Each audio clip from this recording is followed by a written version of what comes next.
Hello and welcome to lesson 2.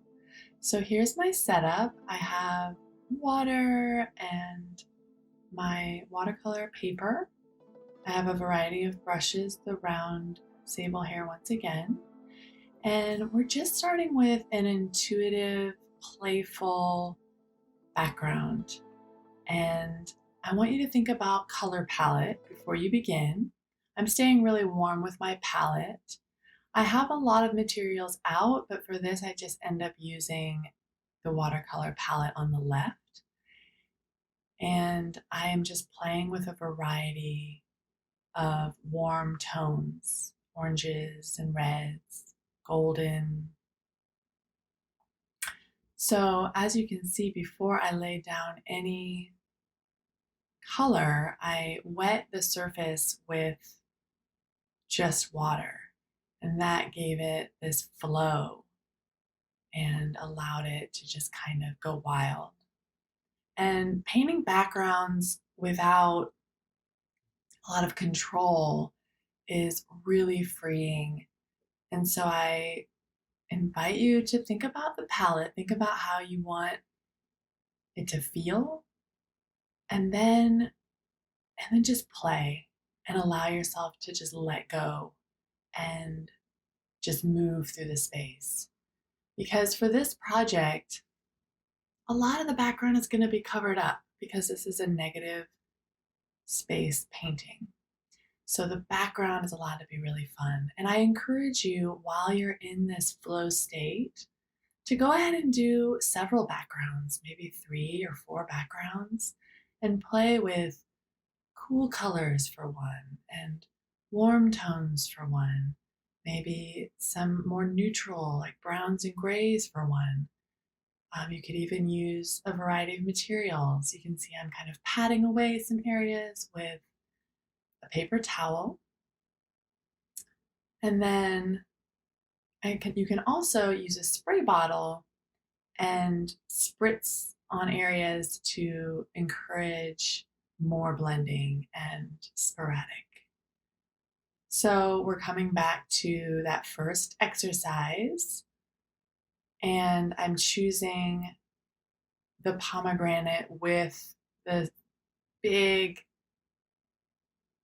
branch and leaves as the subject. And so I'm making a sketch here. And then when I'm finished with my sketch, I take a look at my dry background and I decide which orientation I'd like the background to be. And then I look at my sketch and I'm kind of measuring to see what kind of space is needed for me to translate it onto the background, which is dry. So with a pencil, I am sketching out my main motif, which is the big pomegranate on the swirly branch. And then I just take my time lightly sketching out the entire subject. So I've got leaves, and then I have some other things. I've got a little portal here and some drips. So I kind of add a few other types of symbols and just other fun, simple things to add to the space around the main subject. So now I'm ready to fill in the negative space. So first I'm taking a big brush with just water, and I'm going to soak the whole background area that I want to have flowy watercolor on. And when we create that water, then it allows for the color to flow outside of the area where our brush hits. And so it is allowed to interact and be more free and flowy. And I believe that watercolor is a really fun medium for letting go and just allowing for surprise and happy accidents and things like that. to occur, because I feel like allowing and surrendering to the flow is honoring and conversing with the divine feminine energies of the universe, which allow for less rigidity and structure. So you can see I'm kind of going back and forth with, I'm just adding water and then I come back and add, now it's kind of a brownish red. So I started with a brown to kind of neutralize some of the warm and saturated tones that I chose for my background.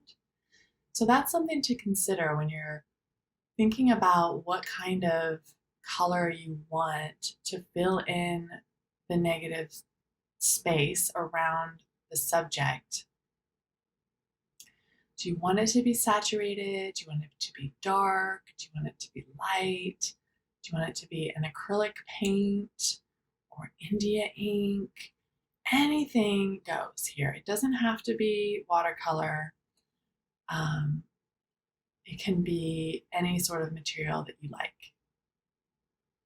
So really the sky's the limit with making work. I'm using the watercolor palette because it's like $10 and it has a really nice range of colors. And I feel like it's one of those supplies that is easily accessible for many and just will allow you to play without spending a lot of money on supplies. So here I'm coming back in with sort of browns and reds, and now I'm coming back in with just the water over on the right, prepping this area to receive the color, choosing a brighter, lighter pink here.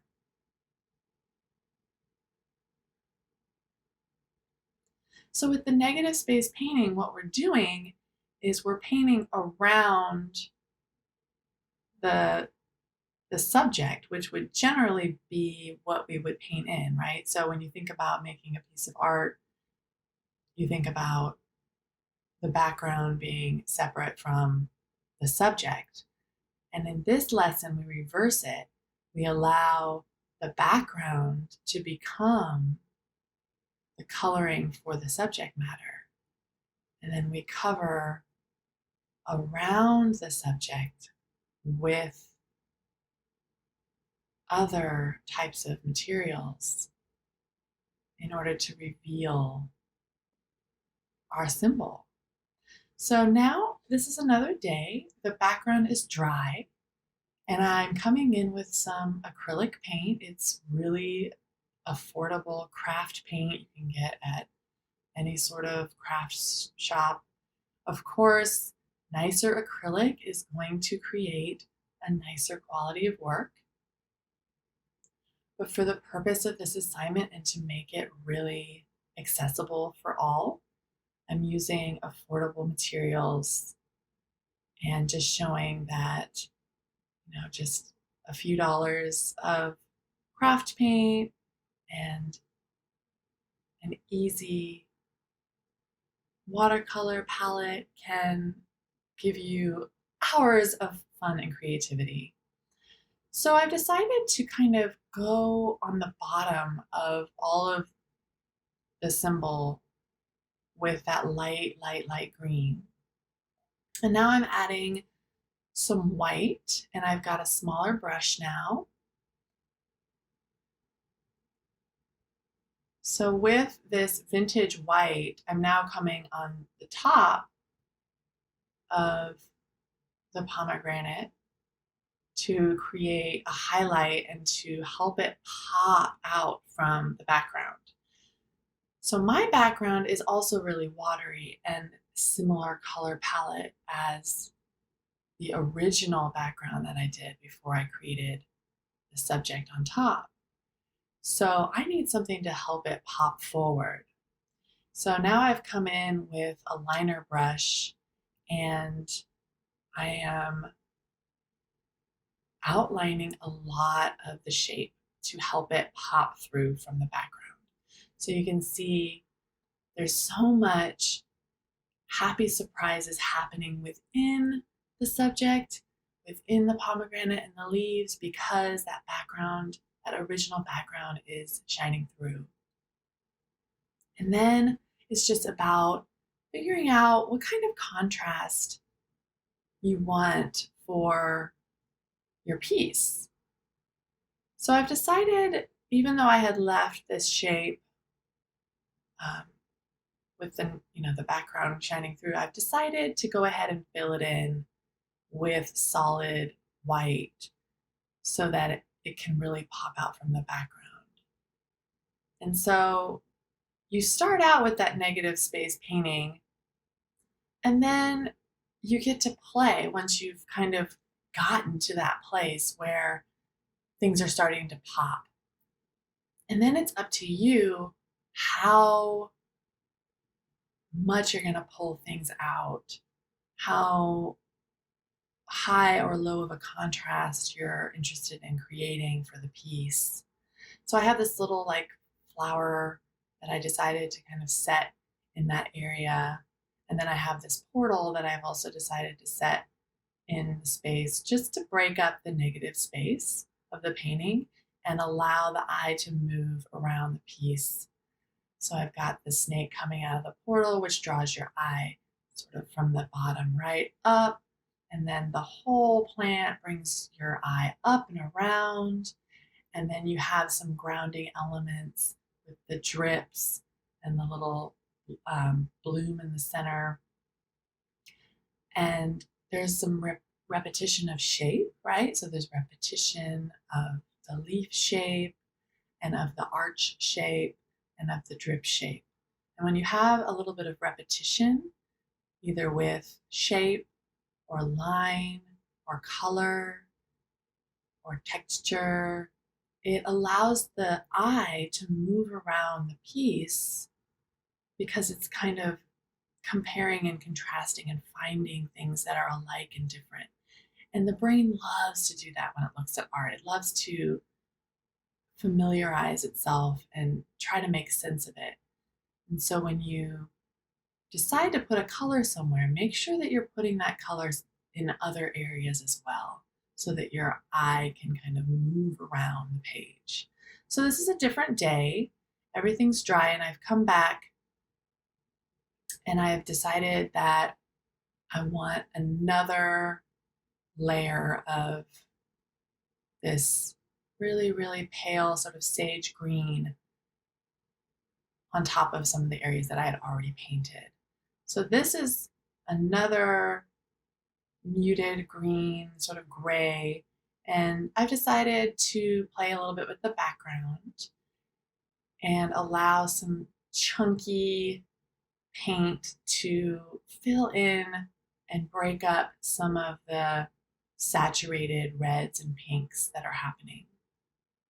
So I just kind of allow a little border on the bottom there just to sort of bring that eye up back into the piece and allow it to kind of sit a little lighter on the page. And then I'm taking that same color and just adding a few details here and there. So now I'm taking a look. What does it need? What does it want?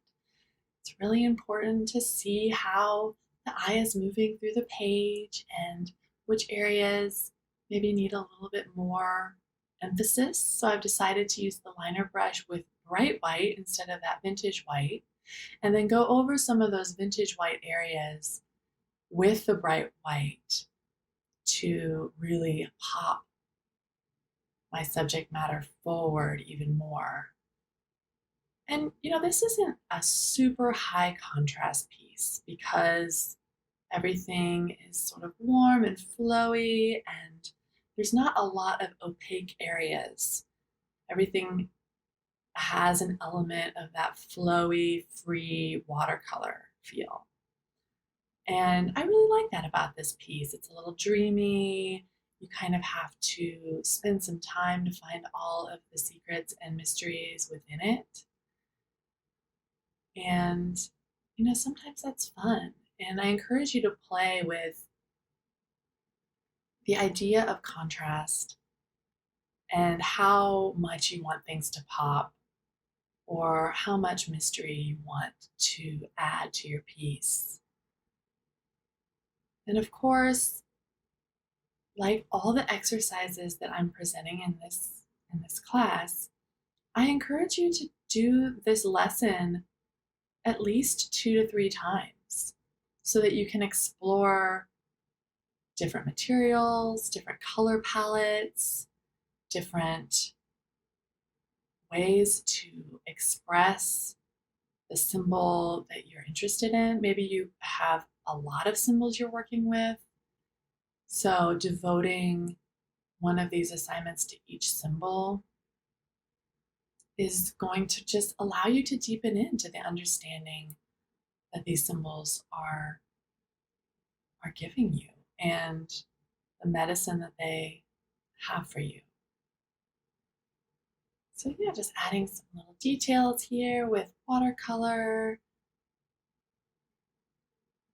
adding some lighter hues in some of the areas that feel flat,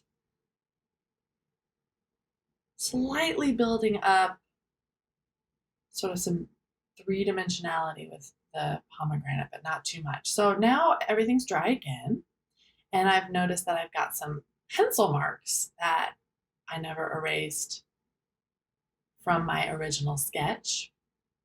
So I'm just getting rid of those so that I can add the final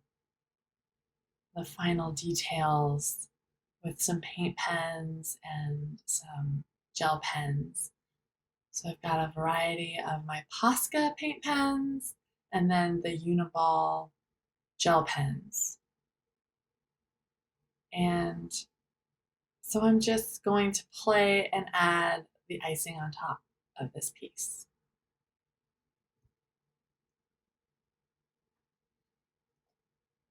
So this is really, really subtle. I'm doing a little bit of hatching, which is, lines all in a row to show a little bit of dimension. Here I'm just adding what I like to call my soul pattern,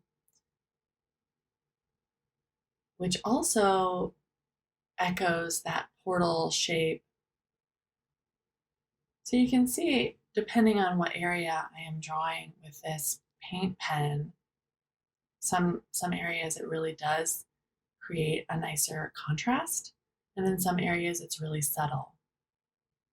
So think about that. Think about if you want to play with subtlety or you want to be really bold.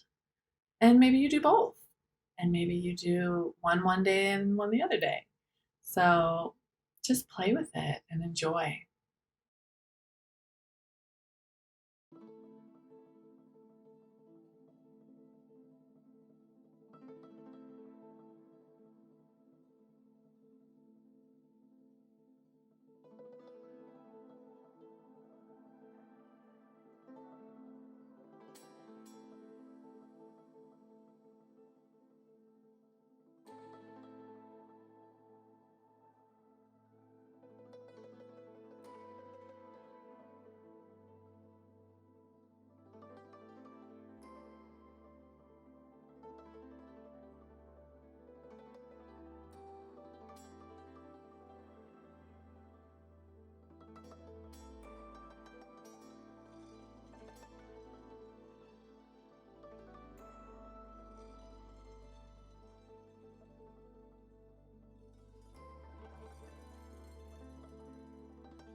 So I'm adding the final touches with a gold gel pen. I'm going to write a little bit of text here. It says womb, W-O-M-B. And that's just to remind me of this symbol and its meaning for me. A few more little details. And then she's done. Enjoy this lesson, everyone.